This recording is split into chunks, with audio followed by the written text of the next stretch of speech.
Mindfulness of the body before tranquility and insight.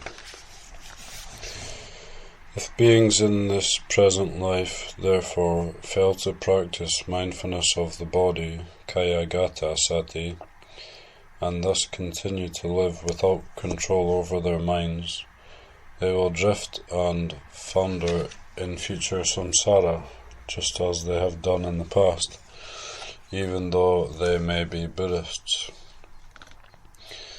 Absence of control over the mind is the certain path of drift in samsara, because without control over the mind, the work of tranquility, samatha, and insight, vipassana, cannot be undertaken.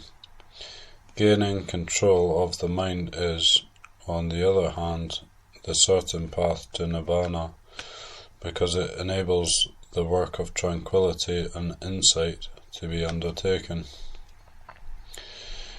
The practice of mindfulness of the body is the effort to gain control of the mind.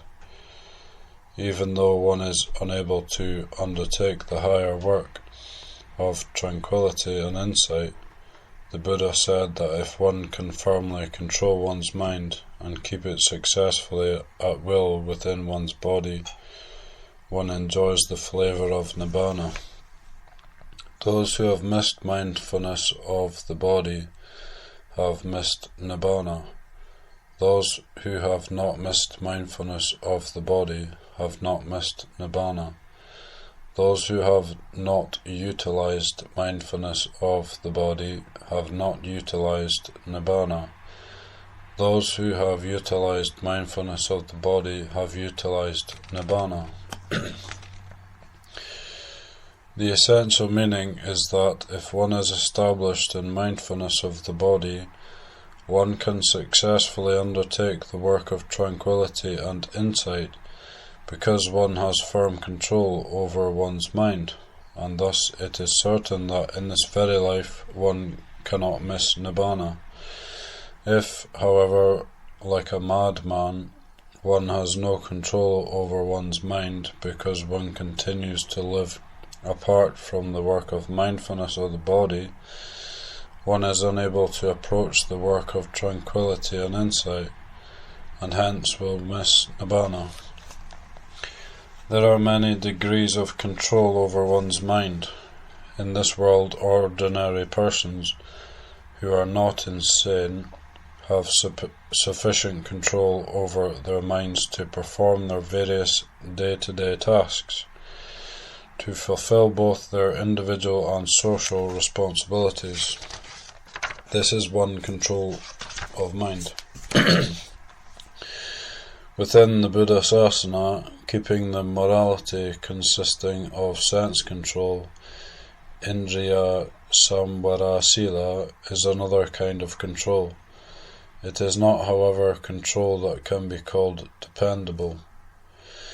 Establishing oneself in mindfulness of the body, being the proximate cause, padatana, of the meditative development of tranquility and insight, is control that is firm. The attainment of access concentration, upachara samadhi, attained just before entering any of the jhanas, is control that is firmer. Firmer still is the attainment of absorption concentration, apana samadhi, attained during the jhanas.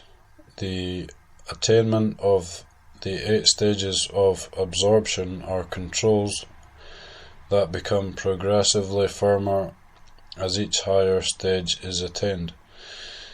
In the matter of tranquility, the attainment of the higher spiritual powers, abhinas, represent the highest control. This is the path of tranquility called samatha yanika. The path of insight is called vipassana yanika. Here ends the section showing that mindfulness of the body must precede the work of tranquility and insight.